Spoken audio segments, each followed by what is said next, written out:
Before collecting gil ever became a problem, a little-known Japanese game company named Square was having financial troubles of its own. In 1987, they began facing off against another worldly evil known as bankruptcy. After only a few years of development by itself, and under the Disc Original Group collaboration, Square's bottom line was rocked by a string of unsuccessful titles, including The Death Trap, Cruise Chaser Blasty, Alpha, King's Knight, and an alien side-scrolling shooter. Even North American hits like Rad Racer and 3D World Runner were barely enough to keep the company afloat. With the resources for one last effort, Square's Director of Planning and Development, Hironobu Sakaguchi, was given the terrifying task of making a game that could save Square's dwindling future in the industry. When asked what type of game he would like to make, he replied, "I don't think I have what it takes to make a good action game. I think I'm better at telling a story."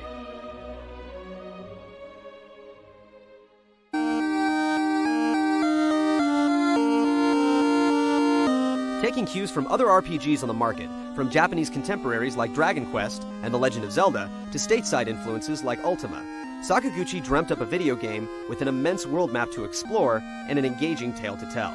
Convinced the Famicom RPG would be his swan song, he ironically named it Final Fantasy.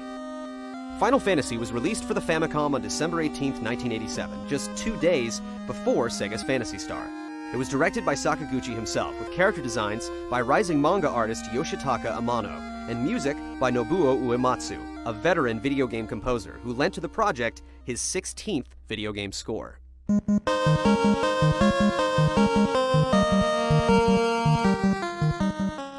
It told the story of the 4 warriors of light, bearers of ancient elemental artifacts, and heroes destined to save the land from a growing plague. Despite crystals eventually becoming the central theme of the sprite-based Final Fantasies, the original quest involved retrieving 4 orbs. The only crystal mentioned in the English version was the wizard Matoya's missing eye. The plot sent the 4 light warriors to hunt down the 4 fiends, demons responsible for plunging the world into darkness. This led them to Lich in the Cavern of Earth, Keri in the Gurgu Volcano, Kraken in the Sea Shrine, and Tiamat, high above the Mirage Tower in the floating Sky Castle.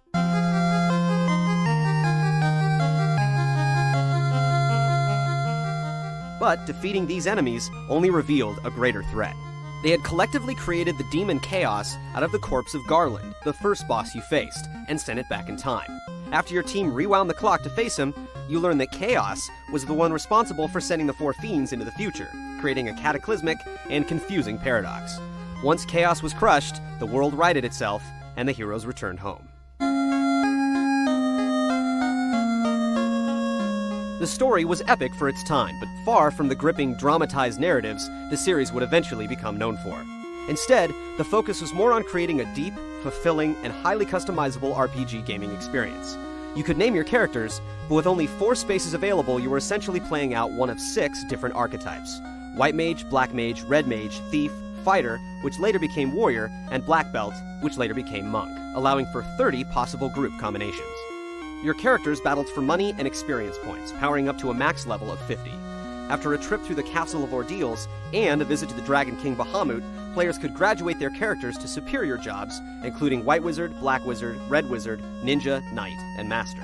These optional class upgrades were a first for the genre, and allowed the use of advanced spells and items. The majority of Dragon Quest and Ultima encounters were one-on-one, but in Final Fantasy, you could unexpectedly face off against up to 9 varied enemy types. These encounters were random, whether you accidentally stumbled across a band of wily imps or intentionally stepped forth to retrieve a sacred treasure. Most RPGs displayed their combat engine in first person, but Final Fantasy was the first game to show the heroes on the right side of the screen opposite their opponents on the left. That way you could visibly see who was attacking who on both sides. Primitive as they may appear now, Final Fantasy's battle animations were some of the most advanced graphical effects gamers had ever seen before. There were 8 levels of either black or white magic to learn, with 4 spells available within each. Mages could only learn 3 spells per level, forcing you to choose carefully. In an awkward time before mana or magic points, spells could only be cast if they had charges available. There were no ethers or elixirs, and only houses and inns restored charges. To To see the world, players had to traverse an overworld map of 3 large continents, stopping to explore a multi-level dungeon, castle, cave, or rest at a friendly town's inn and shop at its stores. The planet-wide expedition became easier to manage once your party came in control of a boat, a canoe, and eventually an airship.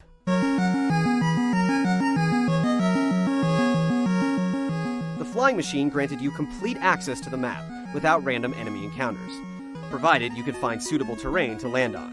The canoe and boat were both open to surprise attacks, but holding A and pressing B several times while out in the open sea started a 15-block minigame that rewarded you with a little extra cash.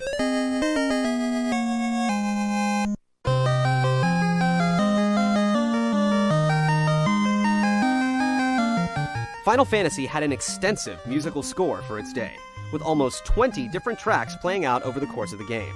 Several of these would go on to become mainstays in the series, including the title screen arpeggio, the victory fanfare at the end of each battle, and the opening theme, which would evolve into an anthem for the entire franchise.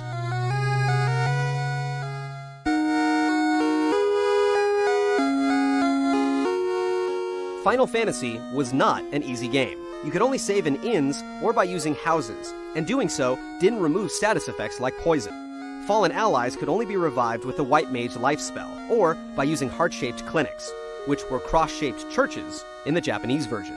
Enemies didn't drop items, and some of the later spells became insanely expensive. And then, there were ineffective attacks, meaning if one of your party members killed an enemy before the others got a chance to take a shot at him, their moves, or even their magical charges, would be wasted. The monsters would also jump from being a walk in the park to a virtually impossible deathmatch at a moment's notice, and Square would tweak each upcoming sequel in an attempt to balance the overall difficulty level.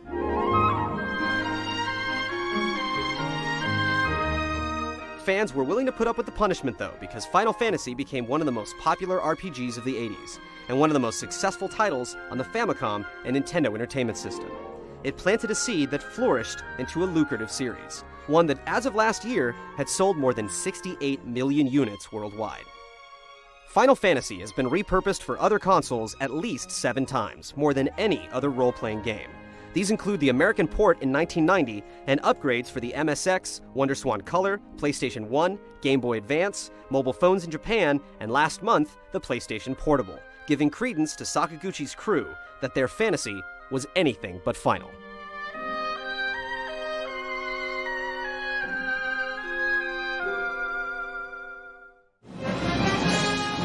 Join us next Sunday for the second chapter in our 13-part Final Fantasy retrospective.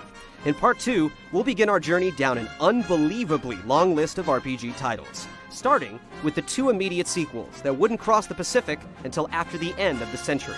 One initiated a controversial leveling system, and the other you probably just played on the DS for the first time.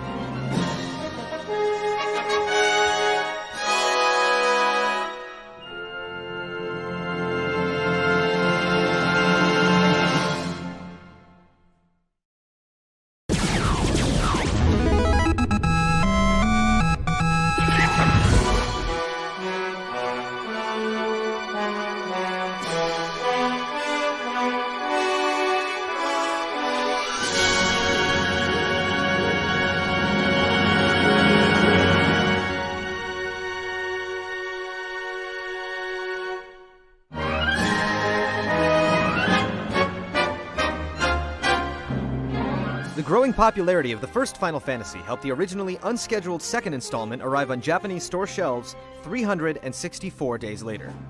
Since Final Fantasy I was never intended to be a smash hit, its story didn't lend itself to a sequel.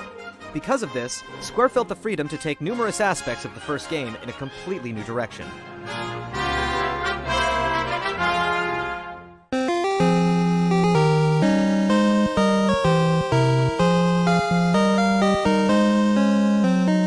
Final Fantasy II was released in Japan on December 17, 1988.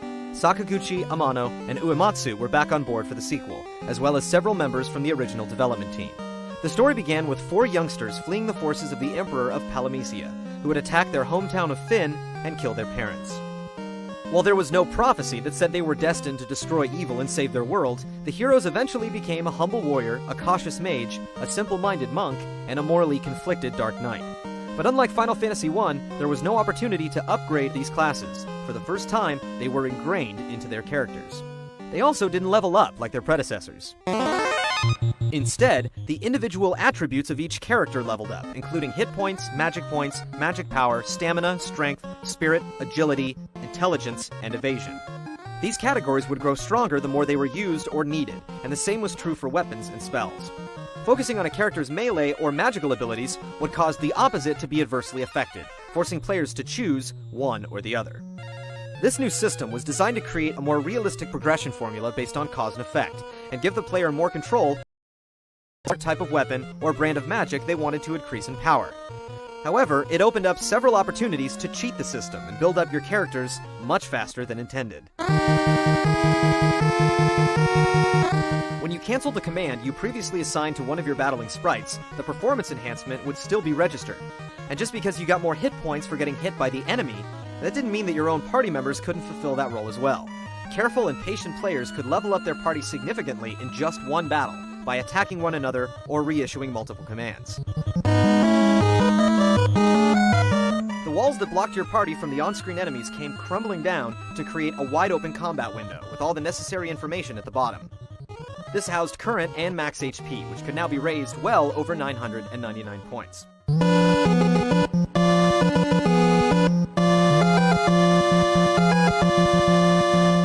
Final Fantasy II also fashioned a new style of questing and story progression, which involved memorizing key terms from NPC dialogues that would be brought up in later conversations. It was a process that involved lots of unpredictable inspection and time-consuming bouts of trial and error going through the conversation trees. Mechanical and heavily scripted as it may have been, this new way of playing introduced a higher degree of hands-on interactivity that allowed players to be socially immersed in the game's world.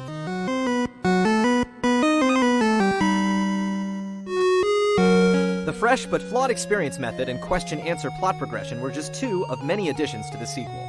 While these didn't return in later games, the following developments became standards within the franchise. Final Fantasy II was the first time you could fight with less than 4 members in your party, and have characters come and go throughout the story, including the White Wizard Minwu, the passive General Gordon, the family man/pugilist Joseph, the spunky pirate Leela, and the wyvern-wielding Ricard, the Last Dragoon. Boat and airship rides began on a predetermined path, until you were able to control each craft by yourself, and you were no longer required to dock boats at harbors to reach the mainland. Added to the fleet in the second game was the Snowmobile, a 3-wheeled sailing vessel that allowed you to cross an epic mass of ice.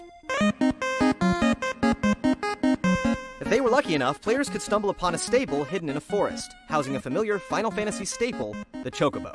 It was Final Fantasy II that introduced the world to these beaked companions that helped players cross the continent faster with 0 enemy encounters. And you couldn't get in an airship in 2 until you met Cid for the first time. Players would bump into this pilot/scientist/engineer/explorer many times in the years to come, as his namesake continued throughout the main series and beyond. Cid taxied you around the map and eventually gave you his pride and joy to use at your leisure.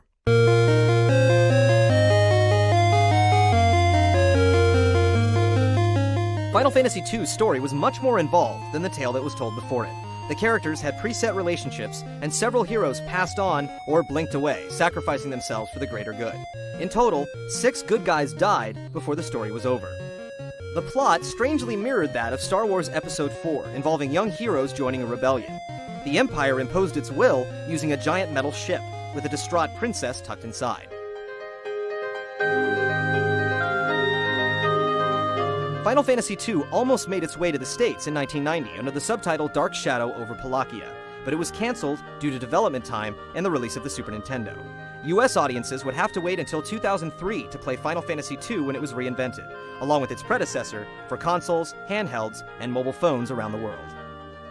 Final Fantasy II was the first sequel in the industry not to feature any characters or locations from the game that preceded it.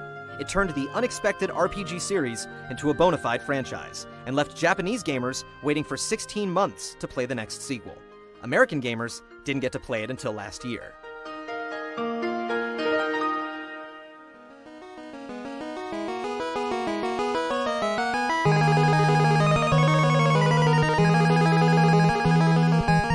Final Fantasy III was released in Japan on April 27, 1990, and was once again forged by the team that created the series. It began with an earthquake opening up a hidden cavern entrance on a floating island near the village of Ur.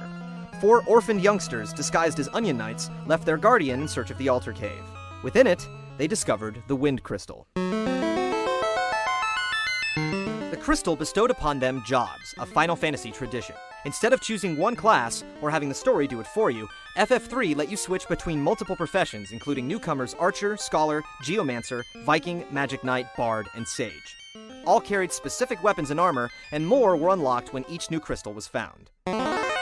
Each job had its own special skill, and Final Fantasy III opened up a new space in your battle menu to include it. This gave thieves the ability to steal, and dragoons the opportunity to jump. But no matter the job, they all leveled up the same way, as the experience point system returned from the first game.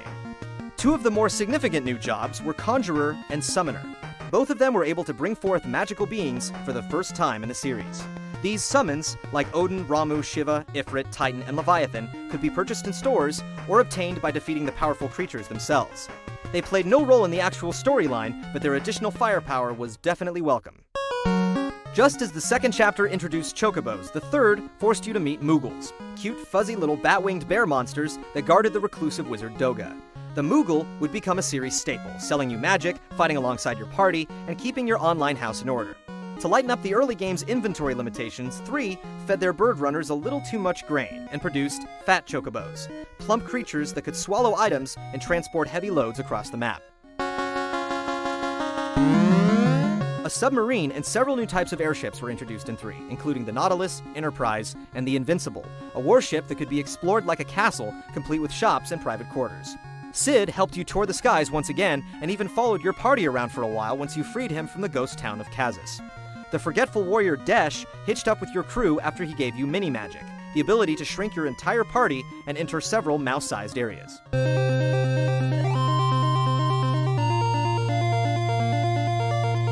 The story placed the 4 orphaned heroes in an eternal struggle between the forces of light and darkness. When one was disrupted, the other would call on 4 warriors to reset the fragile equilibrium. Ages ago, foolish mortals attempted to absorb the power of light, calling forth dark warriors to fight back. The Gulgans, a circle of blind prophets, predicted that one day the reverse would occur, and these light warriors would hopefully restore the balance for good.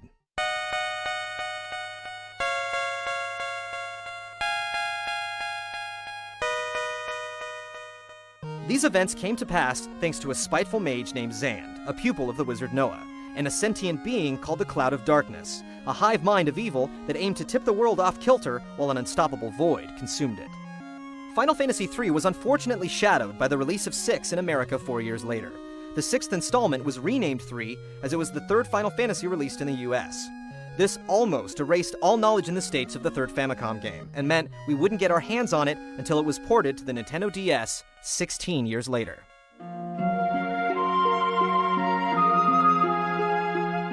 The 3rd Final Fantasy was a huge adventure, definitely the biggest RPG Square had made so far. It brought the most successful elements of the first 2 games together, and helped build a growing curiosity as the series would soon have to move ahead a generation. But before it made the jump, it met another proud landmark in its 20-year history. On July 12, 1990, 2 months after Final Fantasy III came out in Japan, the original Fantasy was released on the Nintendo Entertainment System in America, and a legion of English-speaking gamers boarded an airship ride into the future of role-playing.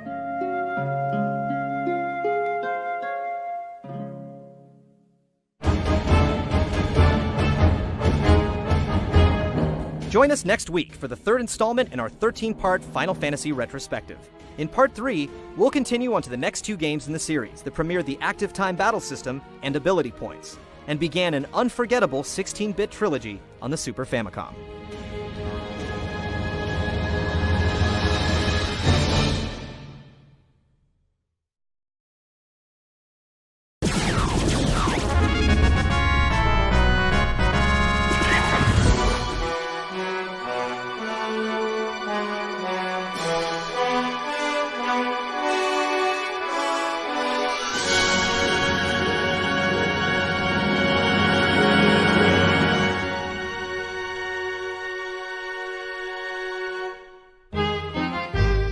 The Mega Drive was released in Japan on October 29, 1988. This was 2 months before Final Fantasy II was released in Japan, and 2 years before most Americans would know the series even existed. 16-bit adventures for Sega's new system, like Phantasy Star 2 and Sword of Vermilion, made NES owners think about the future.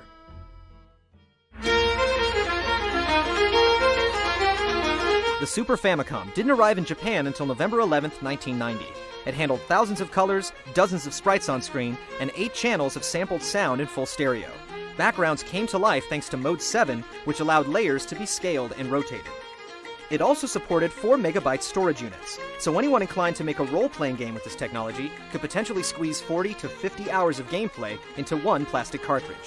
The Super versions of the NES and Famicom hit the market running thanks to their epic fanbase and solid relationships with third-party developers, including Square.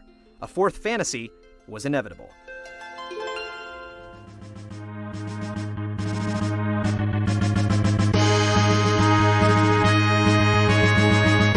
Final Fantasy IV was released in Japan on July 19, 1991.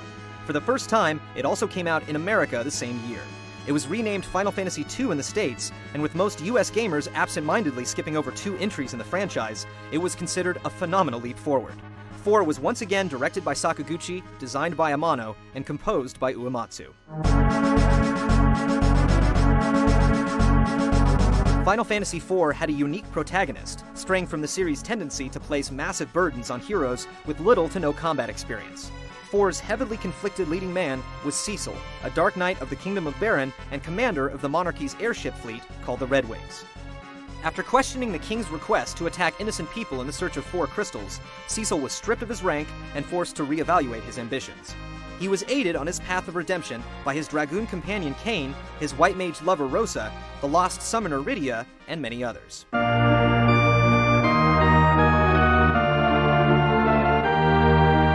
Final Fantasy IV removed the interchangeable job system from the previous game to focus on the characters, similar to the plot-driven party swapping from 2. Jobs were already assigned and oftentimes related to the plot. Spells and summons were now learned by levels, through specific battle criteria or in accordance with the story. You never knew what crew you were going to end up with, but the arrangements were given a boost by allowing an extra character, making the battle line built for 5, for the first and only time. Telepathic hypnosis played a big factor in characters leaving your group. Once Cecil had left his kingdom behind, the warrior Golbez took control of the Red Wings and the will of Kain. The karate master Yang also briefly fell victim to mind manipulation, and both of your friends had to be smacked around before they eventually snapped out of it. These additional characters didn't just follow, they fought, and sometimes died alongside you. Your ranks gained the abilities of Tella, the vengeful mage, Edward, the pensive bard, Palom and Porum, a precocious pair of young mages, Edge, an impulsive prince, and Fusoya, a resident of the moon with many buried secrets to tell. Even the tinkerer Sid grabbed a club and finally took matters into his own hands. It's also worth noting that Rydia is one of the only characters in the entire franchise that goes through a permanent physical transformation. She left your party unexpectedly and resurfaced in the Land of Summons, where time moved faster. She dropped her ability to perform white magic, but gained several new spells, her full summoning potential, and a matured character sprite. 4's biggest technical influence on the rest of the series was the introduction of the active time battle system created by Hiroyuki Ito. With it, adversaries don't wait patiently for players to input actions. Instead, each enemy and character gets a turn every few seconds, with players forced to act quickly if they want to finish the battle with minimal damage. The system made combat a bit livelier, allowing for more engrossing gameplay. The battle screens added unique terrain layouts underneath their heroes and enemies. The environments, characters, monsters, and bosses all received a significant improvement in detail. Group spells all animated at the same time. Smoke and fog was now transparent. Square clearly proved that Final Fantasy IV could not have been done on the 8-bit Nintendo. You could even adjust the color of the menus. While previous fantasies typically had just the planet's surface to explore, 4 added 2 free-roaming maps, the Underworld and the surface of the Moon. Your flying machines were fashioned with accessories to help you get to these new places. The Lunar Whale was resurrected to help you reach the stars, and black chocobos were introduced that could fly but only land in forests.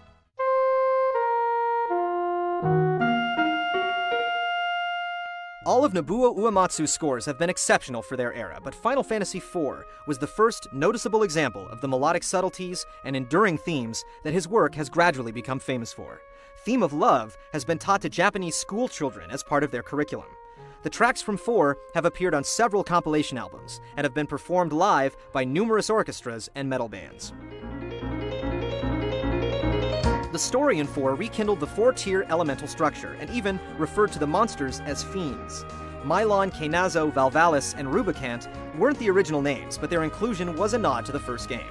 Summons were also given peculiar names, as 4 first introduced Americans to the advanced magic. Shiva, Odin, and Bahamut kept their names throughout the series, but Americans first knew Ifrit and Ramu as Jinn and Indra.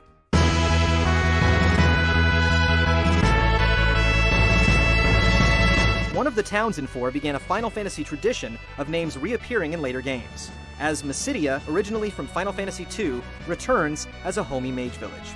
4 made several direct references to our universe as well. It was the first fantasy to name its world, as Fusoya refers to it as the Blue Planet. He explains that he and the rest of his race, called the Lunarians, originally came from a planet in between Mars and Jupiter.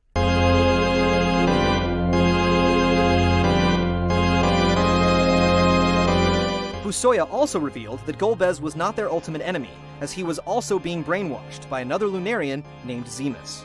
Eventually, Zemus revealed his true form, but with the help of some well wishes from home, Cecil and company found the strength to overcome the overgrown evil.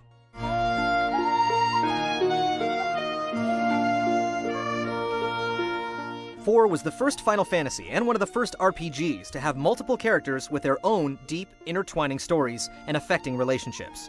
It was the first to link 2 heroes together romantically, a device the later Final Fantasies would hinge entire plotlines on. Some criticisms were raised regarding the spotty English translation, but even those little quirks are recalled with fond memories by longtime fans.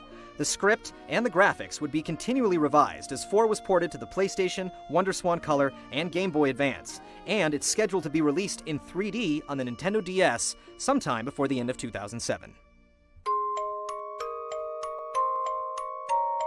4 has sold close to 3 million copies across all its systems, but it was not an immediate hit. Whether it was because of 4's international sales numbers, Nintendo's tentative relationship with Square, or the time and resource-consuming task of translating one massive game after another, the next title was for the 3rd time in the franchise, only released in Japan. Despite thousands of American gamers suddenly discovering the role-playing series, the 5th installment wouldn't make it to US shores until the end of the decade.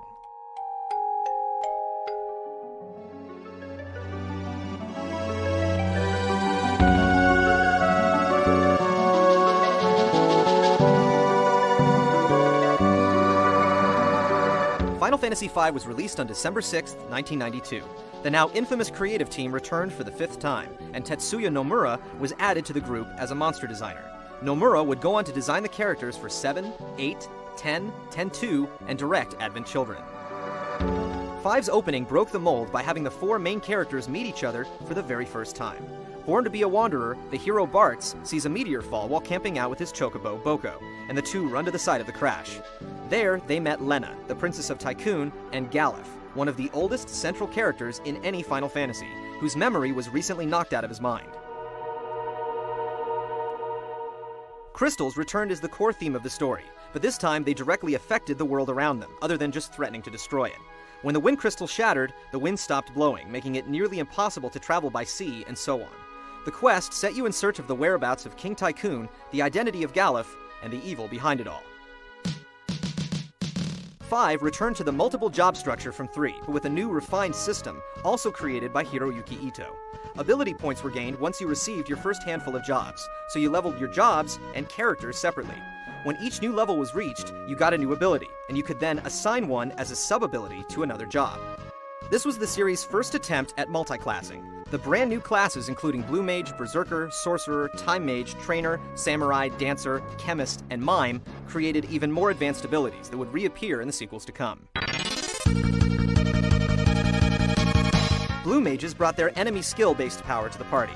Samurais tossed Gil, and Mimes could mimic the commands of others as well as assign up to 3 sub-abilities. Thieves could now dash, a time-saving talent that would be added automatically to the ports by pressing the B button. Multi-classing was highly functional, but it was also rewarding because it offered you the chance to change your physical appearance at will for the first time in the franchise. There were a total of 110 different costumes, as each character looked different when they assumed each job. Cid helped you get back above the clouds, but this time he was assisted by his grandson Mid. The two busy workers turned your airship into a 3-part flying machine, boat, and submarine to glide across all 3 planes of the planet. But their planet wasn't the only one they explored. Their primary adversary, Exdeath, revealed himself shortly before Galuf began to recall his memories. Galuf remembered he was in fact royalty from another world, and had a granddaughter named Chrystal. When Exdeath was first released, Galuf was one of the 4 original Warriors of Dawn that stood up to oppose him. One of Exdeath's henchmen, Gilgamesh, made his first Final Fantasy cameo in 5, and would return as a flamboyant adventurer in the 2D and 3D journeys to follow.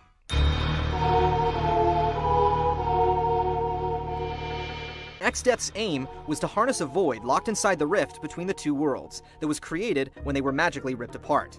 To force the 2 dimensions together, he stole 4 crystals from a sacred tree, keeping the balance in place. And it seemed all hope was lost for the new Warriors of Dawn. It was then that Galuf made it to his feet and made franchise history. Before Eris, Galuf was the first long-term party member to die in the line of duty. The loss was a shock, considering you were well over halfway through the story, but all your hard work spent honing his abilities didn't go to waste. Galuf transferred all he knew to Chrystal, and she filled his space in the battle queue.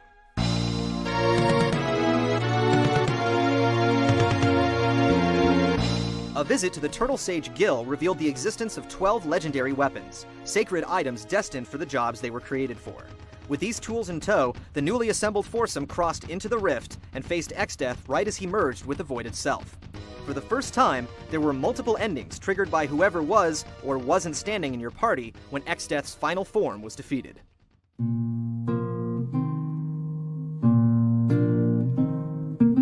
Final Fantasy V was supposed to be Final Fantasy III in America, but the first localization was cancelled. It was then rumored to be released as Final Fantasy Extreme, but plans for that project also fell through. Even a 3rd attempt was launched and crushed to bring 5 to PCs by developer Top Dog Software. These failed attempts aggravated gamers so much, 5 became one of the first titles to receive a fan translation, and until 1998, they were the only ways you could play it. Eventually 5 re-emerged on the PlayStation and Game Boy Advance with updated cinemas and new jobs to try on.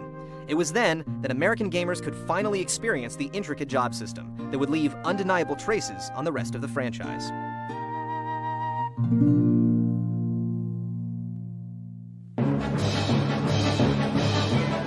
Join us next week as we celebrate 6 generations of sprite-based storytelling. We'll look back at the fascinating evolution of these pixel-perfect heroes that continually elevated the bit role-playing era to new heights, and thoroughly examine one of the finest stories the series has ever told.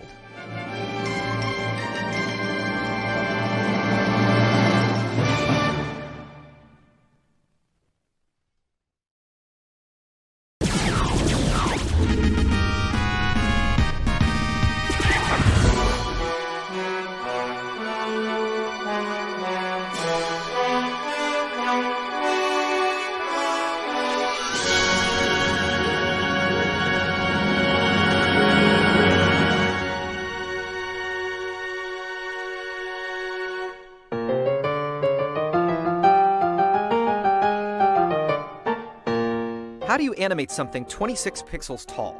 How can a character with barely enough room to blink exude emotion? From the tight restrictions on how many sprites could fill the screen to how much text could fit in each blue rectangular bubble, there were multiple challenges that Square was faced with when developing the first 6 Final Fantasies. The original Famicom battle sprites were 26 pixels in height, had only 4 different colors to compose their blocky likeness, and 6 different frames of animation.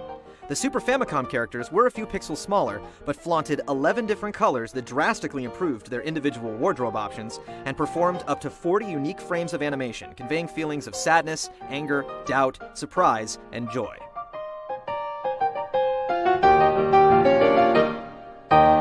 In Final Fantasy I, characters would roam aimlessly around each town, or stand and wait for you to engage them in conversation. Whenever additional movement was implied, they would vanish. In Final Fantasy II, characters began to walk along scripted paths, oftentimes when entering or exiting a room. This scene from 2, where Paul rescues your party from imprisonment, is one of the first clear examples of Square trying out comical sprite choreography. These scenarios would become much more elaborate, often involving the tiny actors jumping and throwing themselves around when the paltry 30 pixels used to create their faces couldn't communicate their excitement or frustration. It was this careful attention to expression that made the personalities in each Final Fantasy so charming, and the events so surprisingly engaging. In the first 5 games, there were separate sprites for the models in combat and on the overworld, a smaller one on the map and a larger, more detailed one in battle. But the 6th chapter in Final Fantasy used the higher resolution hero for both, adding about 10 different animations per character. Even minor movements like the wink of an eye or the wag of a finger drew layers of subtle inflections onto each scene. Best of all, the multiple NPCs you encountered grew up in stature as well. By the mid-90s, Square was ready to showcase the aptitude of their tiny thespians in one final 16-bit performance.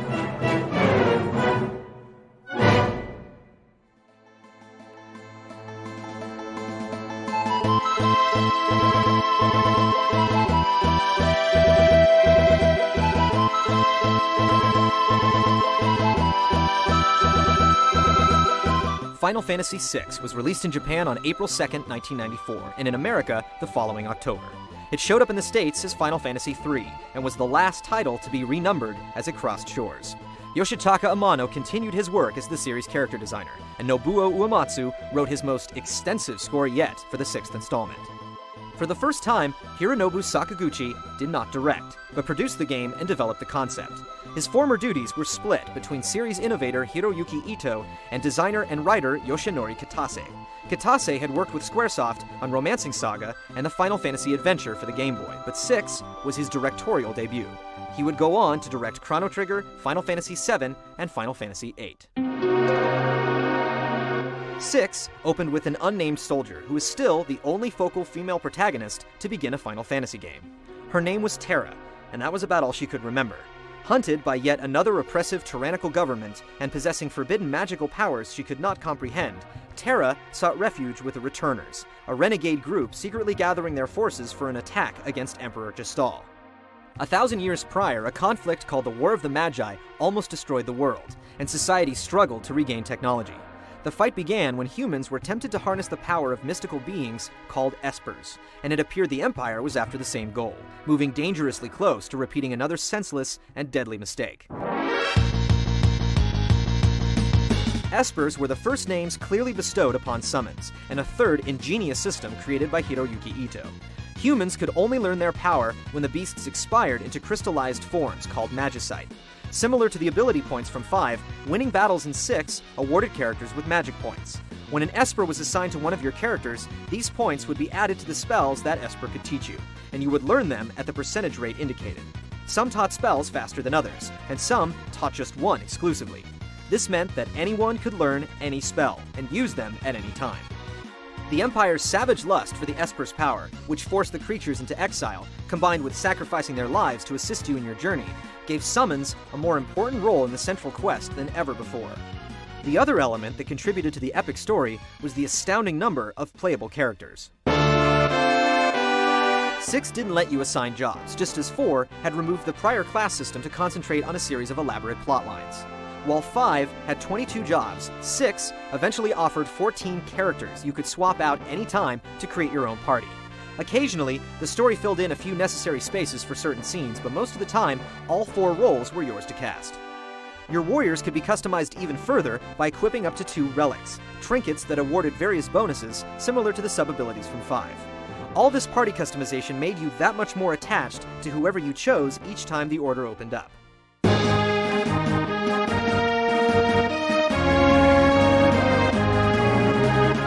At 2 points throughout the narrative, you were required to split up your available forces into 3 parties, and command them all simultaneously against several meandering enemy groups. If one of them got past you to your end zone of the battlefield, the skirmish would be lost. In 2 certain dungeons, including the one that leads to the finale, you had to direct separate groups working back and forth to assist one another. And at one pivotal junction, the story split you into 3 teams with alternate destinations, and you got to choose your own adventure. The Returners' front lines were made up of Locke, a thief, Edgar, the young king of Figaro, Sabin, his twin brother, Celes, a former Imperial general, Setzer, a gambler and airship pilot, Cyan, a tortured warrior, Gao, a lost feral child, Strago, an elder mage knight, Realm, his rambunctious granddaughter, and Shadow, a ninja with a foggy past that's never completely revealed. Each character had its own signature talent and piece of the plot puzzle. Edgar used tools. Sabin performed Street Fighter-style button commands called blitzes. Celes wielded a runic blade that absorbed magical attacks. Cyan counted upwards through different sword skills. Gao imitated monsters. Setzer pulled a lever on an attack-initiating slot machine, and so on.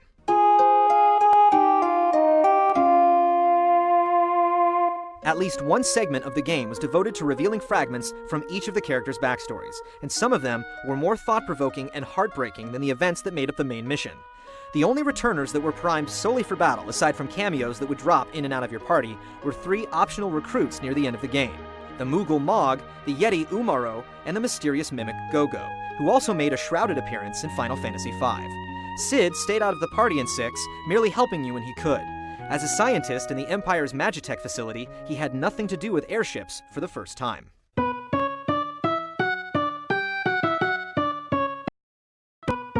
All of these leading players were almost overshadowed by one of the gaudiest villains the series has ever feared. Kefka, Emperor Gestal's ambassador, was a nasty clown that demanded a great deal of attention. He was among the first faces to appear on the screen, and the first character to utter a spoken line of dialogue, even if it was just a trademark cackle. Kefka was not a supernatural being, or the collected sum of all evil, or a mind-warping god from another planet. He was a man, albeit a twisted soul, who sought supreme power above all else. He wasn't a puppet to a higher power, or a victim seeking revenge. He was just an awful human being, and a wonderful bad guy.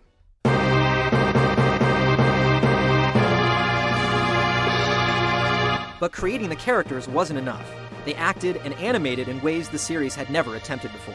The fourth wall of the battle screen was obliterated, with interactive scenes often playing themselves out from the combat view.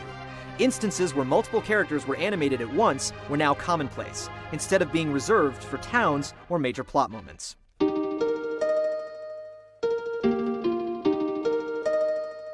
The best example of this, and the scene that stole the show, quite literally in 6, was an opera the player had to actively participate in by remembering their lines and blocking.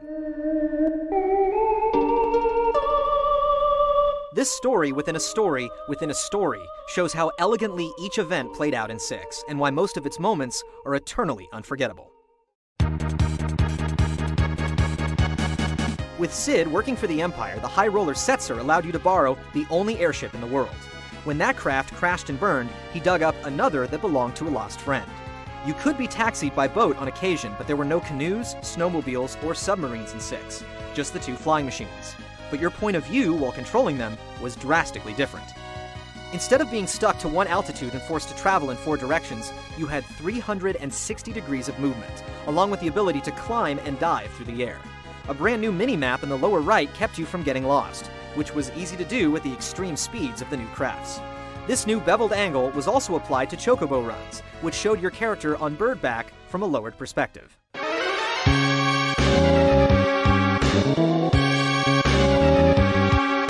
The Second War of the Magi led both sides to the Sealed Gate, the border between their world and the land the Espers had originally escaped to. Coming in contact with their kind revealed that Terra was neither an Esper nor a human, but a product of both. Proof that the 2 races could coexist, she rallied the returners until they were forced to stop Kefka from disturbing 3 statues that created magic itself ages ago. But they were too late.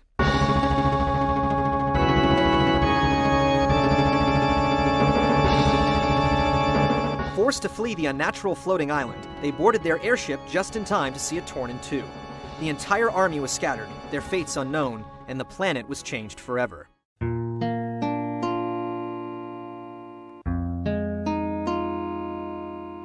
Waking up in the shoes of Celes, on the shores of a deserted island, players had to explore this brand new planet of scorched earth, reassemble their ranks soldier by soldier, and reach a looming tower for the game's final confrontation. At SIGGRAPH in 1995, Locke, Terra, and Shadow made a command performance in a 3D minigame created by Square, using prototype Nintendo 64 workstations from Silicon Graphics. The technical demonstration was completely playable, with patterns made by a computer mouse initiating attack commands. It served to teach Square's artists how to render sprites in 3D, and show the eager public what they had in store for the first 3D Final Fantasy. FF6 was also ported to the PlayStation in 1999 and the Game Boy Advance in early 2007. Final Fantasy VI was an extraordinary way for the series to bow out of the second dimension. Its artfully crafted storyline and meaningful characters made the final chapter in the Nintendo saga feel as if all the other adventures had been building up to its creation. Its 20-minute ending is one of the longest on the platform, and as the last page in its book was turned, it was clear that 6 would be one tough fantasy to follow. From the way it capitalized on the full potential of the Super Nintendo to the acclaim it received, Final Fantasy VI's visual flair primed the series for the generation to follow, and it would never have to hide its true Roman numerals again.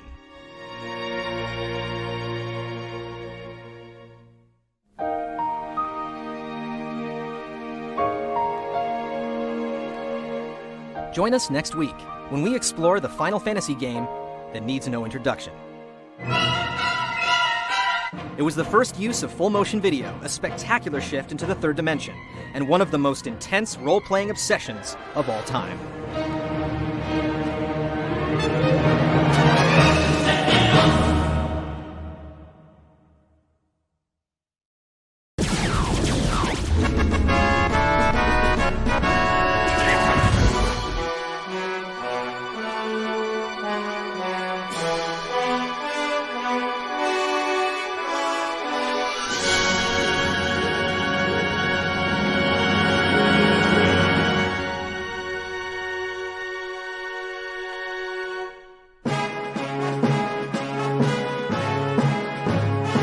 Development for the seventh Final Fantasy began in 1995, 1 year after the release of 6. Square had been experimenting with the idea of a 3D RPG ever since 5 was released on the Super Famicom, and the demo at SIGGRAPH showed Square could shift its style forward a dimension. It just didn't reveal how. Nintendo's next-generation machine would be cartridge-based, and while its 64-bit system would be the most powerful on the market, cartridges with a great deal of memory were incredibly expensive to produce. Looking at its finances and the concepts it was cooking for the next Final Fantasy, Square was forced to make a difficult decision. Saying goodbye to their sprites, and Nintendo, which had provided 2 generations of hardware for Square to revive itself with, the company announced on January 12, 1996, the series would continue exclusively on the Sony PlayStation. Square wouldn't release another game for a Nintendo console until Crystal Chronicles for the GameCube, 7 years later. The team Square assembled to tackle the project was 100 strong, one of the largest ever devoted to a single game's development. They had a budget of $45 million and cutting-edge film production tools like Power Animator and Soft Image 3D. Sony launched a $100 million advertising campaign to bring anticipation to a boil. Due to its extraordinary goals, the game's release date was pushed back almost a full year. On a new console with new technology and a concept that was a far cry from the themes its fans had grown to love, Square wasn't too far from where it had been almost 10 years earlier. Its next game would either boost it to superstardom or summon the imminent doom of the company.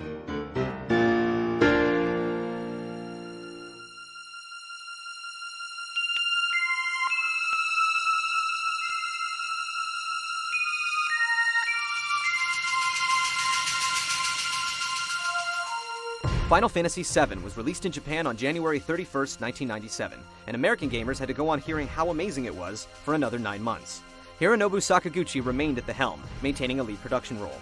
Yoshinori Kitase continued on from 6 to direct, and series veterans Yoshitaka Amano and Nobuo Uematsu returned to their usual duties. Kazushige Nojima assisted Sakaguchi and Kitase with the writing, and Tetsuya Nomura, who joined the team for 5, designed the characters for the first time. His manga style was deemed more compatible with the basic 3D structure of the game.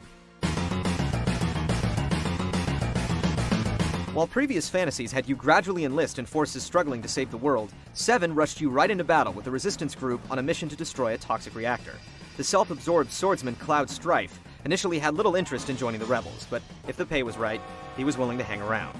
A monopolizing megacorporation called the Shinra Electric Power Company was slowly sucking the life out of the planet, and freedom fighters known as Ivalice were the only ones willing to fight back.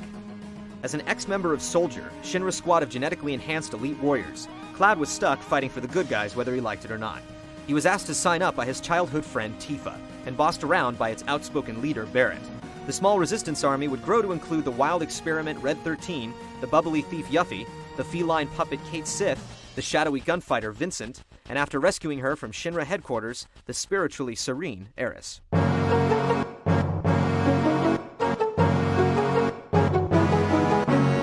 For the most part, the game shared a point of view similar to PlayStation predecessor Resident Evil. There was a fixed camera and pre-rendered backgrounds. Polygonal characters moved where the environment would let them. One of Sakaguchi's main concerns with continuity was the moments between these scenes. In an attempt to cover loading times, many animations or short in-game cinemas were implemented. This began the time-honored tradition of the Final Fantasy in-game cutscene. Final Fantasy VII employed over 40 minutes of full-motion wonder, the most impressive use of video as a gaming tool for its time. In addition, there were a number of cinematic transitions which used the same models and backgrounds in the game that seamlessly blended them into the action.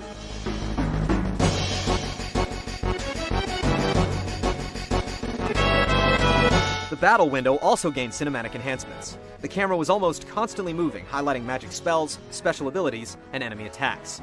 These smooth perspective patterns were also random, ensuring you rarely saw the same angle twice in one fight. The sequences that did repeat were the elaborate summons. Some of them were close to a minute in length.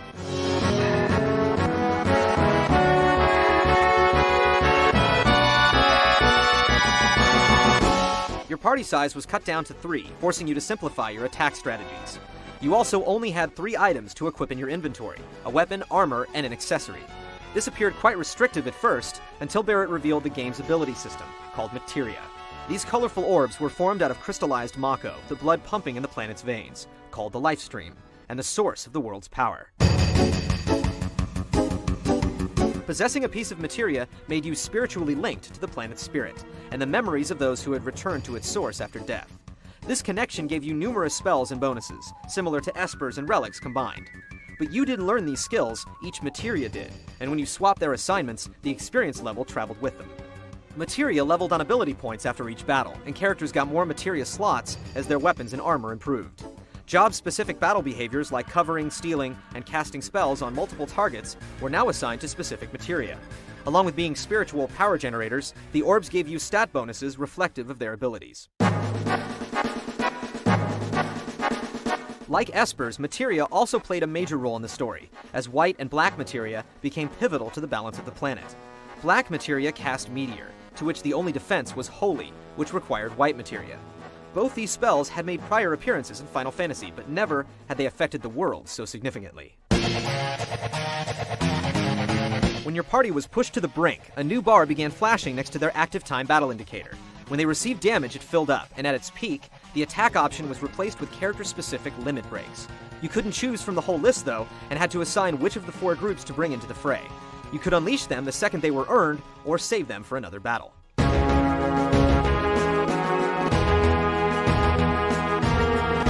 Cid hopped back in the pilot seat in 7 as an aggressive aeronaut with dreams of traveling into outer space. His attitude and style was reminiscent of the character's first appearance in 2, and a departure from the older bearded design gamers had met in 3, 4, and 5. He donated the tiny Bronco, a small craft that doubled as a boat after it was shot down.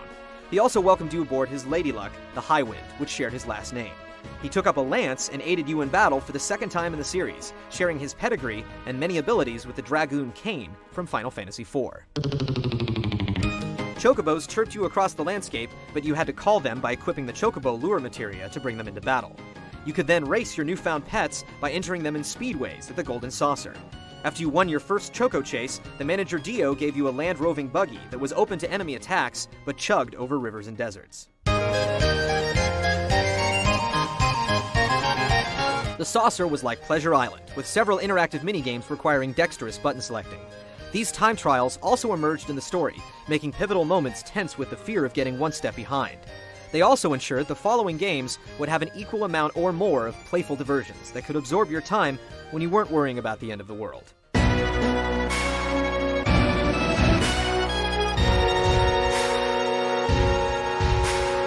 7 dealt with surprisingly mature subject matter, from an inclusion of cross-dressing as a mission objective to an open reference to prostitution.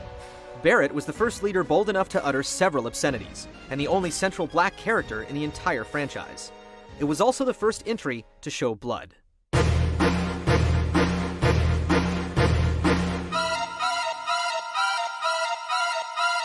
They say the mettle of a man is tested in adversities, and anyone who would dare stand against Sephiroth would find out immediately what they were made of.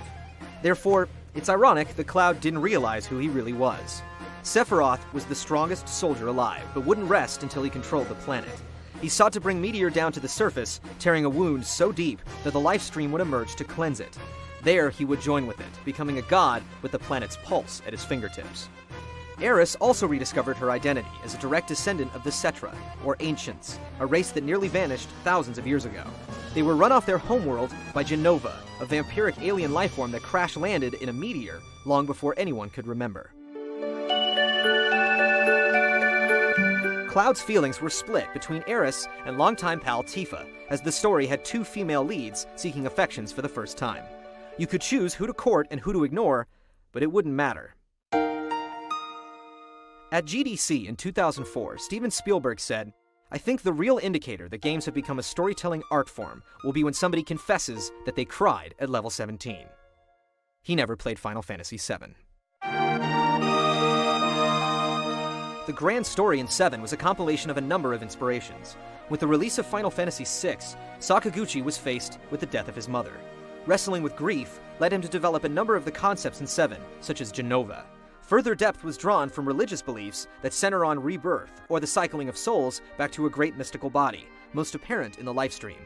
The name Sephiroth also comes from the mythology of the Kabbalah, referring to spiritual manifestations of the 10 heavenly attributes.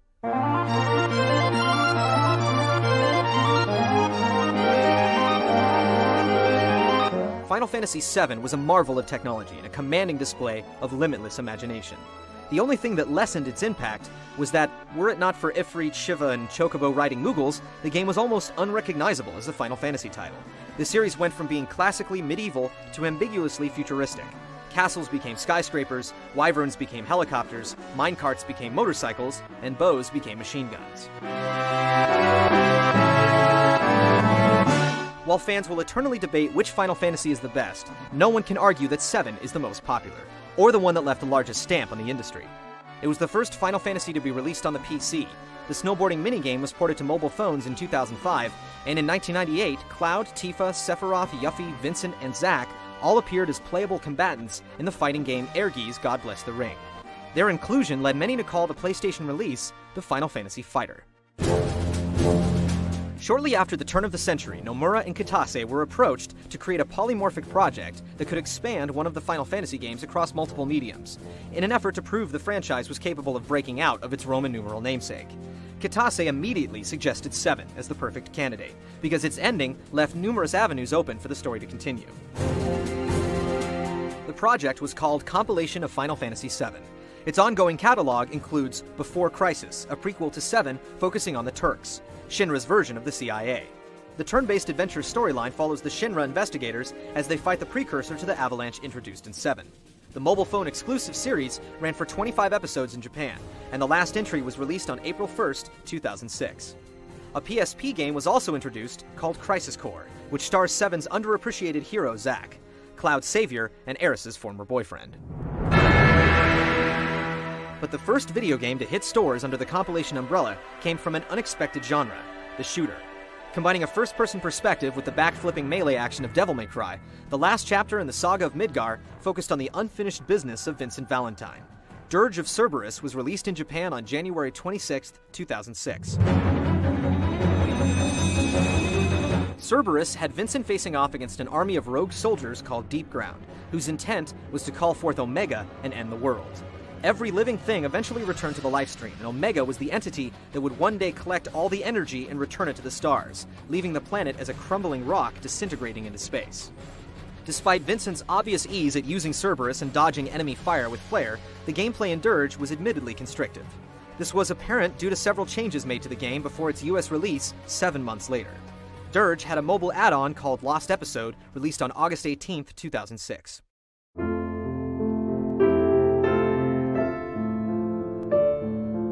And then there's the infamous trailer shown during the Sony press conference at E3 2005 that teased millions by demonstrating what Final Fantasy VII would look like if it was recreated for the PlayStation 3. Although it was solely intended to act as a technical demonstration, many fans mistook it, and still do, as a trailer for a forthcoming rebirth of the PlayStation Classic. Even if the game never returns, the universe of Final Fantasy VII continues to expand. The fan community on both coasts has continually called out 7 as one of the best video games ever created. At a financial results conference in 2006, Square Enix president Yoichi Wada claimed the compilation of Final Fantasy VII would be around for another 10 years, which would end the celebration on its 20th anniversary.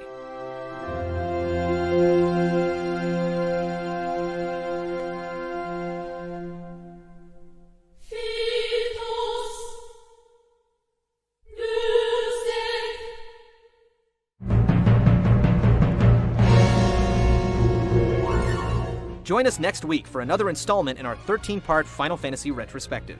In Part 6, we'll highlight the other releases on the PlayStation, 2 sequels that are the best examples of how drastically different a pair of Final Fantasy games can be. One attempted to raise its characters up to tell a feature-length love story, and the other brought the franchise back to its forgotten roots.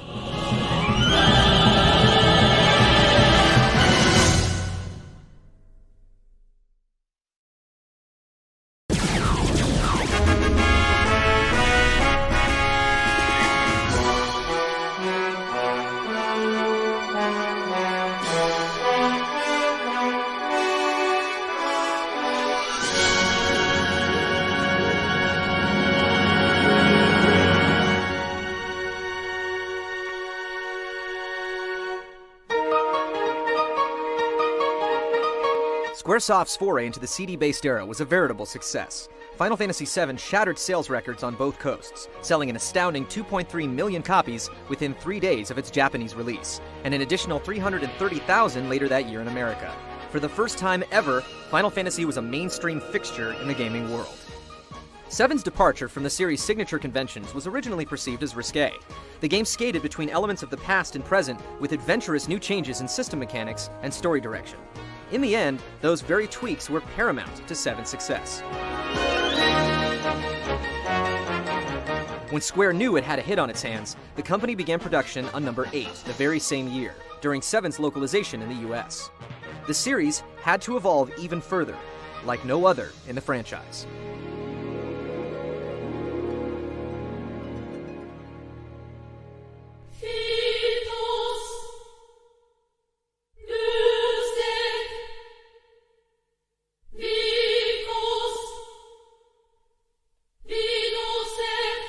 Final Fantasy VIII was released in Japan on February 11, 1999, September 7th in the States.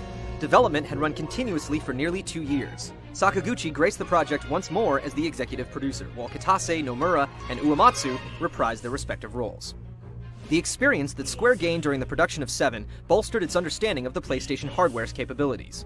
With this knowledge in hand, Kitase envisioned the next game sporting a more realistic look, and with Nomura's encouragement, a school days aesthetic similar to popular Japanese dramas and animes airing at the time.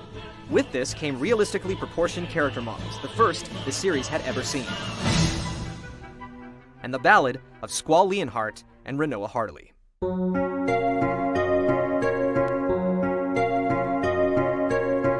Final Fantasies typically put you in the company of rogues, rebels, and mercenaries, but 8 established players as one of the trainees of Balam Garden, a military academy managed by the watchful eye of Headmaster Cid. Squall, an introverted gunblade specialist, was one of the school's most promising students. On the day of his graduation exam, he was contracted by the state of Delay to repel the forces of the invading Galbadian Empire, along with fellow trainees Zell, a hot-headed brawler, Selphie, a cheerful nunchaku master, Cypher, a rebellious upperclassman, and Quistis, Squall's instructor.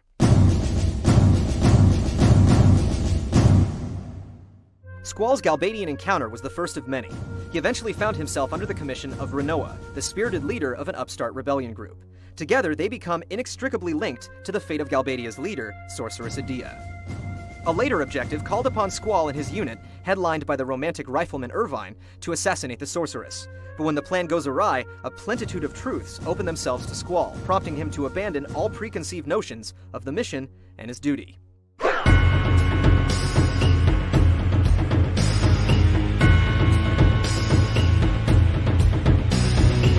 A sorceress from the future, Ultimisia, was revealed as the true culprit, manipulating time itself in a bid to unite her dimension with the past.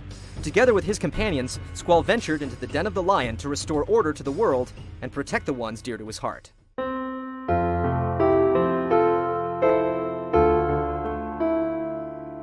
Final Fantasy VIII made bold new strokes in story and narration. The theme of love had always played a part in side stories prior, but for the first time, it was brought into the foreground as the main motivator for the protagonist's actions. It was, for all intents and purposes, a love story, with its cast of characters taking respective roles amid webs of tangled relationships. It was also the first Final Fantasy that delved into different frames of mind, from the internal narrative of Squall's thoughts to a side quest set in a completely different place and time. The realistic tone was made immediately clear by the opening score, an orchestral piece accompanied by a Latin choir and breathtaking full-motion video. Along with the game's title theme song, Eyes on Me, sung by Chinese pop star Fei Wong, 8 was the first of the series to feature lyrical scores. The boundaries that had separated Final Fantasy from other mediums of popular expression, like movies and music, had been broken. Eyes on Me later became a single that went on to sell 400,000 copies in Japan.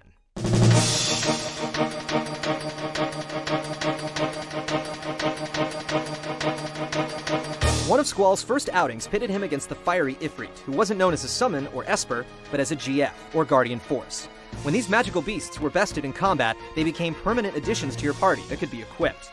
GFs were powerful allies you could summon in battle, but outside of combat was where they were most useful, in the form of junctioning, the central feature of 8. Rather than pulling on armor with predetermined stats, players could assign magic siphoned from enemies, an action called drawing, and equip them to specific stats and attributes. Junctioning allowed for a great deal of customization and flexibility, bequeathing players all the elemental and status effect spells of the series at their beck and call.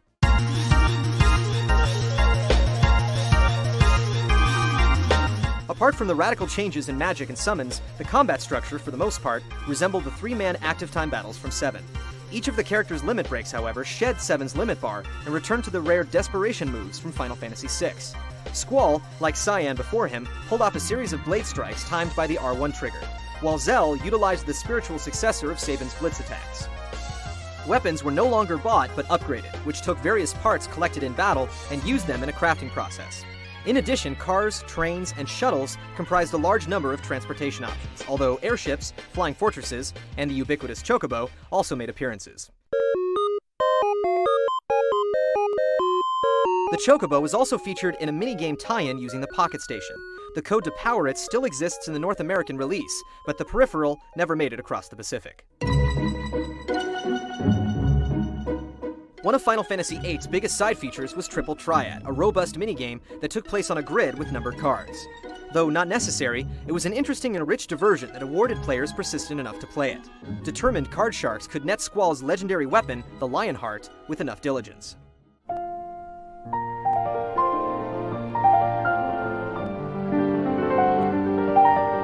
Riding the hype of its predecessor, Final Fantasy VIII's release in 1999 beat previous records set with 2.4 million copies sold in Japan, and in America, it became the best-selling game for 3 weeks after its debut in September.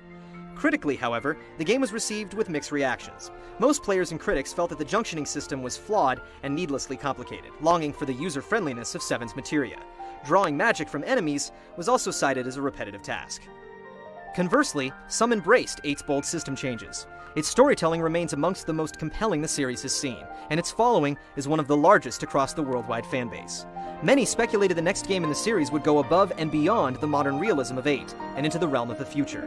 It ultimately became a fond look at the past.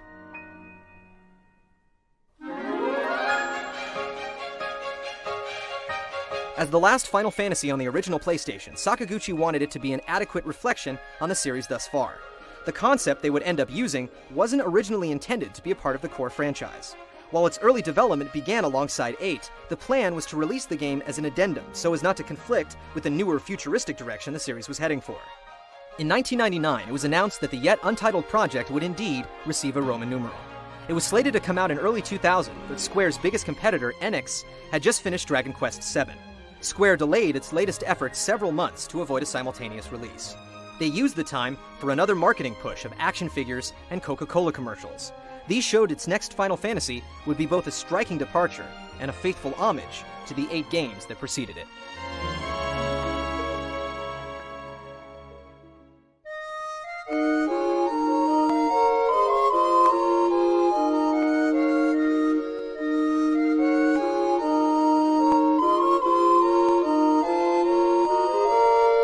Final Fantasy IX was released in Japan on July 7, 2000.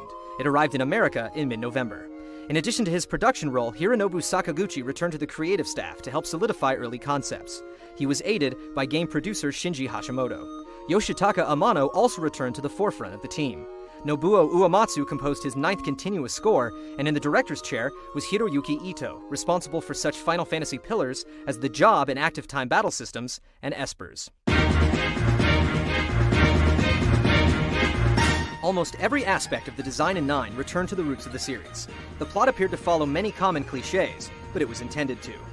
The adventure began when our hero, Zidane, a member of a rogue theater group, took part in an elaborate attempt to kidnap the Princess Garnet. As they bumbled their way through the mission, they were accidentally joined by Garnet's stalwart protector, Steiner, and the befuddled black mage, Vivi. Through the trials that followed, they enlisted the talents of the stoic dragoon Freya, the effervescent summoner Aiko, the enigmatic gourmand Quina, and the brooding bounty hunter Amarant. They also got occasional assistance from Beatrix, a general to the army of Alexandria, and various members of Tantalus, Zidane's performing pals.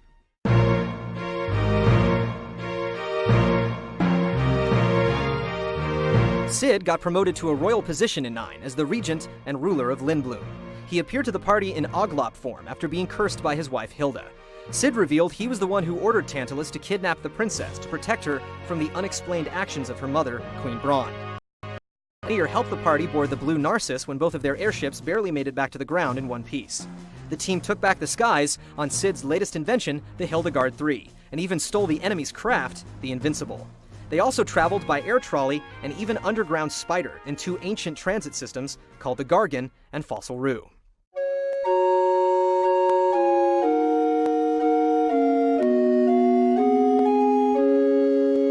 The plot in 9 was not only filled with numerous references to the 2 sprite generations, it almost felt like a direct sequel to the original NES adventure. It was revealed the story's fatalistic villain, Kuja, came from another world called Terra. To reach this dimension and discover its secrets, you had to travel to 4 elemental shrines. Their protectors, Malorus, Tiamat, Kraken, and Lich, are unmistakable allusions to the fiends from Final Fantasy I.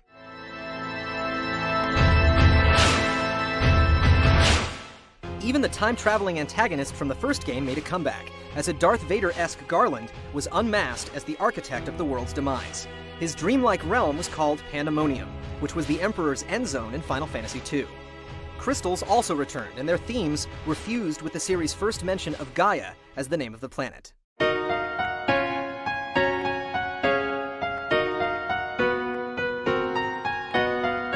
9 primarily dealt with its lead characters battling with issues of identity. Garnet had the weight of a kingdom on her inexperienced shoulders, and Vivi came to terms with his own creation and inevitable death. Even Kuja wrestles with intense feelings of powerlessness. In addition to conceptual reference, there are also many specific nods to its predecessors. Hilda bears a resemblance to the Final Fantasy II queen. Dagger dons a white mage's robe, the dwarves shout out a somewhat familiar greeting, the battle line went back to 4, and you could attempt to buy a number of classic trinkets at the Treno auction house, such as Yuna's mirror.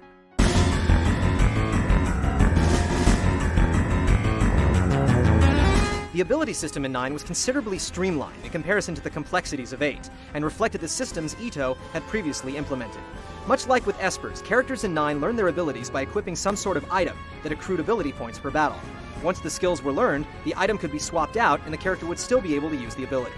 Any equipment slot now had the capacity to teach these talents, and they became usable by the character the moment the item was assigned. Items taught different characters varied abilities. Much like Final Fantasy IV, each hero in 9 was clearly intended for a particular job. Their personal traits reflected these roles. Some were shared by multiple characters, and some were unique. In addition, not all the abilities could be active at once, allowing the player to be more or less effective by assembling the proper combination of attributes for each upcoming task.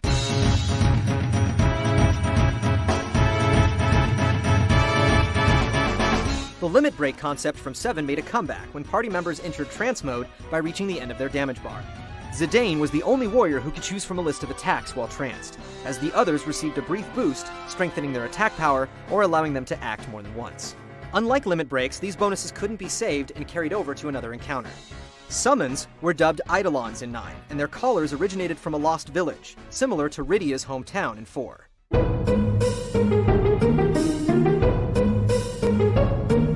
Replicating 8's grid-based card diversion, 9 let you challenge multiple characters to a bout of Tetramaster. Unlike 8, the game within a game became a necessary objective that pit you against the sport's champion, Sailor Aeryn. After you became the new Tetramaster, Aaron was revealed as the pilot of your first airship.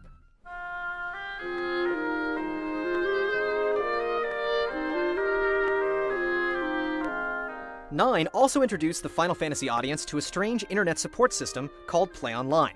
Originally conceived to interact with Final Fantasy X, Play Online developed into an online add-on for Brady Game's strategy guide. This proved to be a poorly thought-out idea.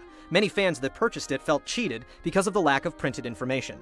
Today, Play Online serves as the communication hub for Square's internet services, including Final Fantasy XI and Tetramaster.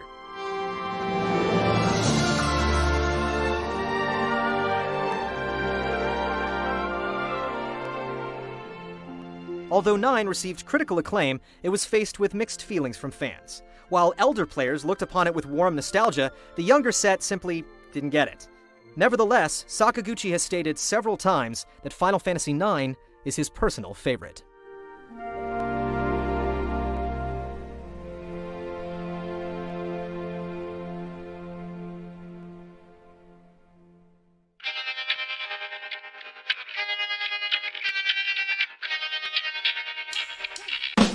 Join us next week when the faces of Square's fantasies are finally given a voice.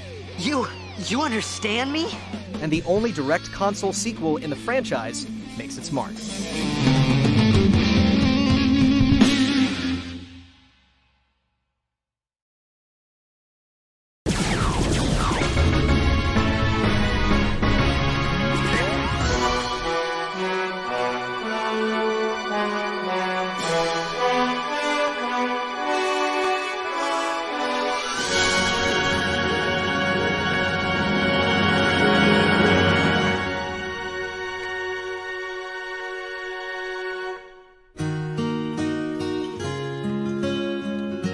With Sakaguchi's side project sliding into the 9th slot, the original successor to Final Fantasy VIII was pushed to the PlayStation 2, which launched 3 months before 9 in Japan.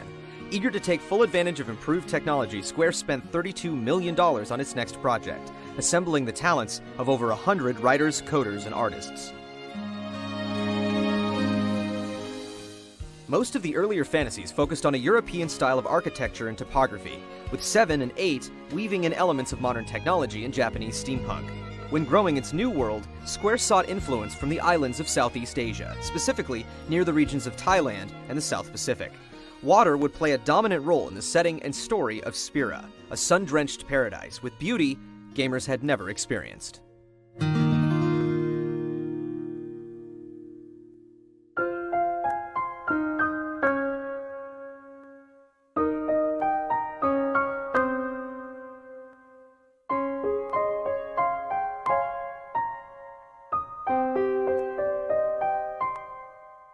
Final Fantasy X was released in Japan on July 19, 2001. It washed up on our shores just in time for Christmas. It was directed by Motomu Toriyama, who had worked as an event planner on 7 and 8. Katase and Sakaguchi supervised via producer roles. Tetsuya Nomura returned to design the characters, and Nobuo Uematsu composed his 10th series score, but received additional assistance for the first time.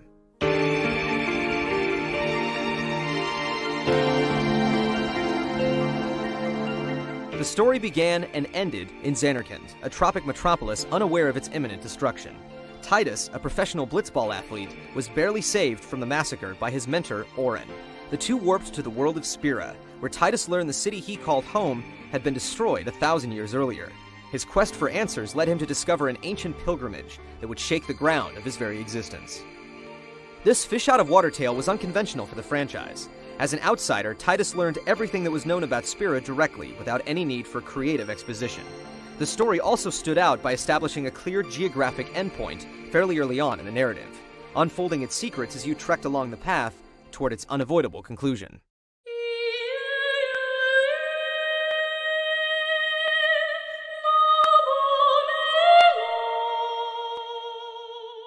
This prophetic journey's aim was to guide and protect the summoner Yuna, a caller of sacred spirits now called Aeons, whose power came from human souls called Faith.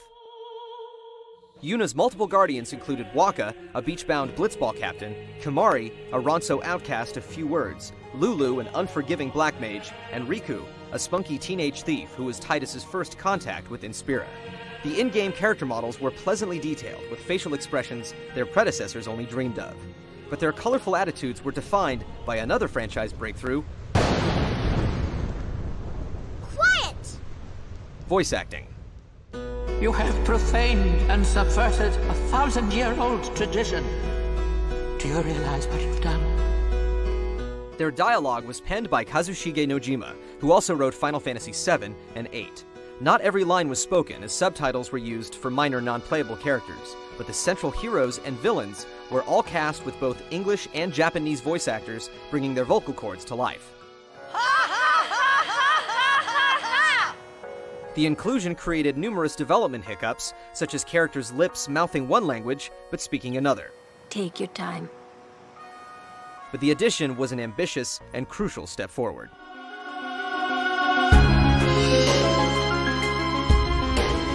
A priest and maester named Seymour Guado went against the beliefs of his nation and his religion in a quest to save the world from suffering by killing everyone on the planet. To do this, he planned to possess a colossal whale monster named Sin that rose from the depths of the ocean and decimated entire villages. The role of all summoners was to build their strength and family of Aeons to eventually confront Sin in the ruins of Zanarkand. But Sin had and would return multiple times, leaving Titus and his newfound friends to search for a way to end the destructive cycle and abolish Sin once and for all.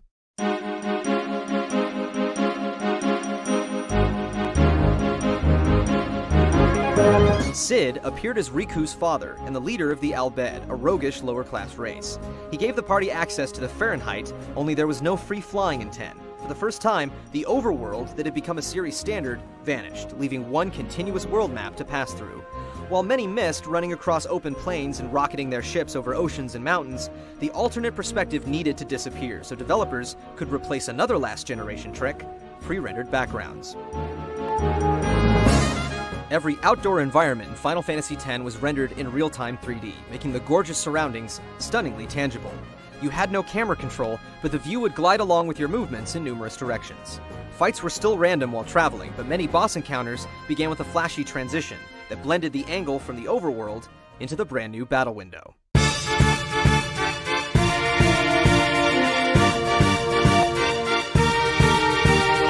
Fights in Final Fantasy X left active time and introduced the conditional turn-based battle. You now had all the time in the world to assign each move, and the order both sides would act in was listed in 8 vertical blocks on the right of the screen. Additionally, a tip ticker scrolled vital information about each target on the top, indicating weaknesses and possible strategies. This had been previously possible as an ability or spell, but never as a tool built into the display. Only 3 people filled the formation, and the other 4 waited in the wings.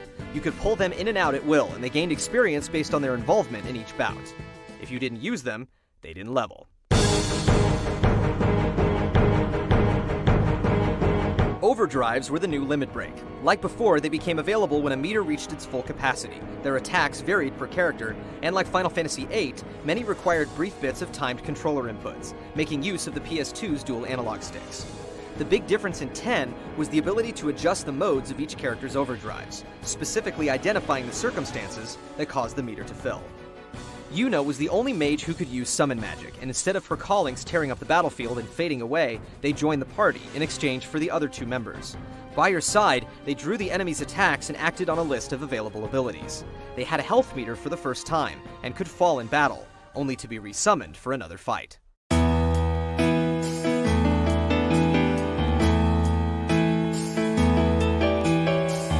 10's leveling system was a labyrinth of attribute plots called the Sphere Grid. As characters powered up, they gained ability points versus experience. When they achieved a new sphere level, they could use any of the glowing orbs they found in their travels by assigning them to any node that opened up. This turned the typically stationary advancement method into a game itself, one that allowed you to go against the grain and adjust anyone's abilities to your liking. Only 2 equipment spaces were allotted to each character, one for weapon, one for armor. But once the crafty Riku joined your party, she could customize your arsenal. Not every item could be upgraded, but the underdeveloped ones gained new abilities and often a new name when you combined them with items like marbles, spheres, and potions.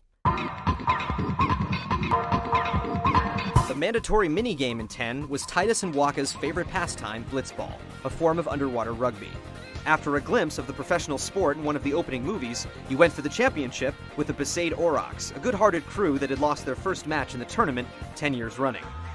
Playing involved both real-time movement and turn-based combat, and once the cup was yours, you could return to the stadium whenever you wanted another challenge.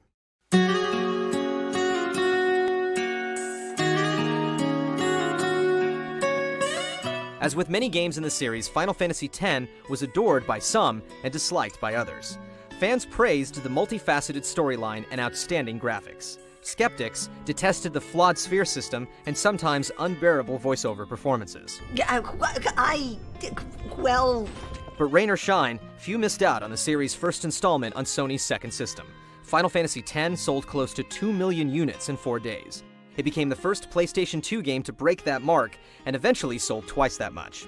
It's among the top 20 best-selling console games of all time, and considered one of the best role-playing games on the platform.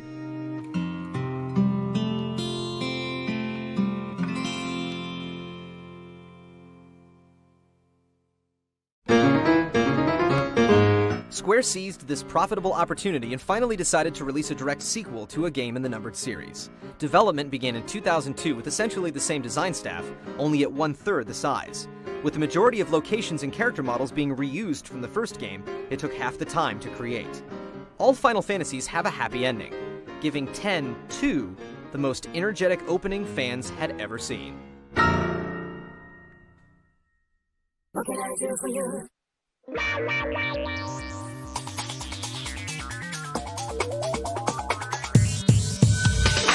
Final Fantasy X-2 was released in Japan on March 13, 2003, about 2 years after the release of X.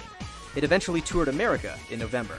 Since the major crisis in X was solved, the atmosphere of the world had a brighter, happier feel. Rather than drawing on reverent Japanese mythology, the team used popular culture, anime, and manga for inspiration. As such, the sound of the game needed to be changed as well. Noriko Matsuda and Takahito Eguchi, known for their work on The Bouncer, took over for Uematsu.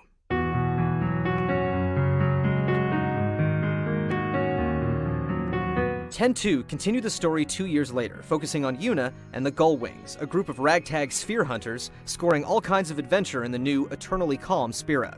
The Gullwings were comprised of many familiar faces from X, and the crew traveled around the world in Cid's Celsius, making X-2 the first Final Fantasy to give you airship access from the outset. Sharing the field work with Yuna was her boisterous cousin Riku and the stolid newcomer Pain.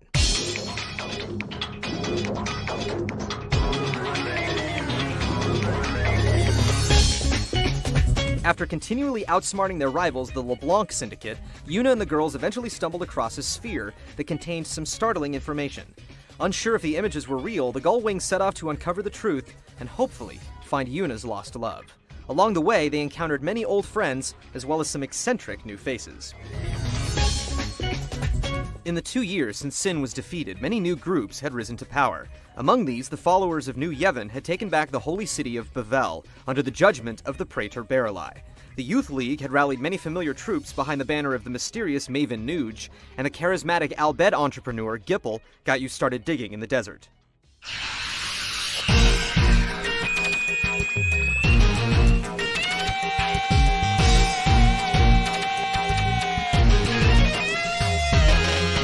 Although X-2 drew from a number of modern influences, the combat system relied once again on a Final Fantasy classic, job switching. However, jobs were given a fabulous makeover with the addition of dress spheres and garment grids. Garment grids were similar to very small sphere grids with 2 to 6 empty nodes. Dress spheres contained the powers of the various jobs that could be placed on the garment grids. Once equipped, the girls could freely switch between any of the dress spheres on the grid. They could only be changed with adjacent spheres, and much like the previous sphere system, passing through different gates unlocked certain temporary powers. The biggest bonus was that outfits could be changed in battle at any time, for the use of only one ability or the remainder of the fight. This made up for the lack of any additional party members beyond Yuna's Angels by allowing truly masterful characters to shine in a number of jobs. X-2 featured several classic classes such as Warrior, Black Mage, White Mage, and Thief.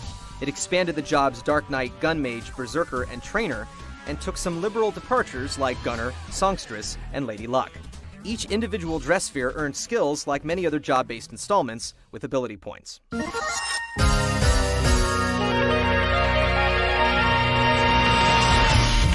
In addition to the integration of dress spheres, X-2 also featured a mission-based progression system, rather than the traditional linear path. Although there was a main story to follow, players were given the choice to delve into more or less of it by choosing several tasks that inched the plot along or provided some other insight on the updated world of Spira. For the most part, the choices Yuna made were irreversible and had a strong impact on later parts of the story, both positive and negative.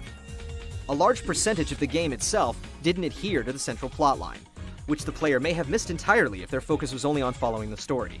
One of the most difficult decisions Yuna made early on was whether or not to side with the Youth League or New Yevon. Multiple endings were also possible depending on the percentage of the game completed. Attaining 100% prompted a bonus ending. When you reached the finale, you had the chance to start over with experienced plus characters that took with them all the items, abilities, and dress spheres that you had at the previous conclusion. Only round 2 dropped the girls back to level 1.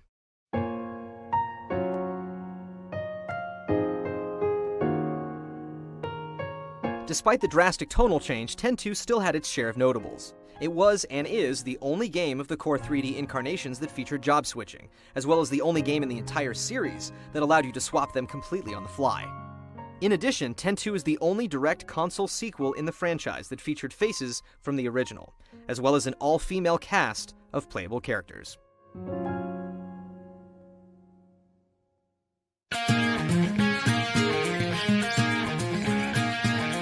Join us next week for the only chapter in our 13-part Final Fantasy retrospective in HD. In Part 8, Square brings its community together to journey side by side. The 11th massively multiplayer installment would connect 3 platforms, a dozen countries, and let the legions of fans tell their own story online.